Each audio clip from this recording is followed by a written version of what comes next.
जुन बेला देशमा क्राइसिस आयो, जुन बेला संस्थाभित्र क्राइसिस आउँछ, मेरो उपस्थिति हुँदो रहेछ। विद्युत प्राधिकरणमा लोड सेडिङ यति ठुलो क्राइसिस थियो, ठ्याक्कै त्यहाँ मेरो उपस्थिति भयो। मलाई त्यहाँ विद्युत प्राधिकरण कार्यकारी निर्देशक बनाउनु भयो। उहाँलाई तत्कालीन प्रधानमन्त्री र मन्त्रीहरूलाई मैले धन्यवाद दिइरहेको छु।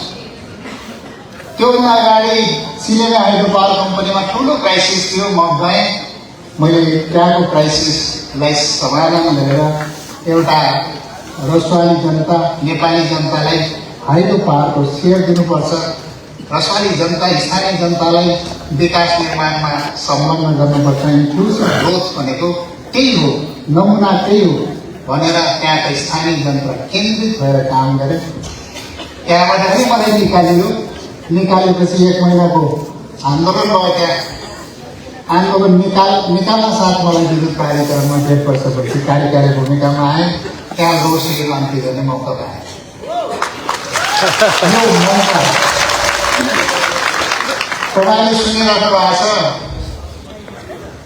करिब 7-8 महिना सरकार र कुलमान घिसिङको ठुलो झगडा सुनिराख्नु भएको थियो होला।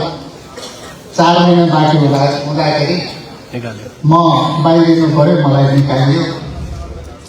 मैले त्यही बेला उहाँलाई, सरकारलाई धन्यवाद दिएको थिएँ। त्यसबाट मलाई अहिले मन्त्रीको रूपमा स्थापित भयो।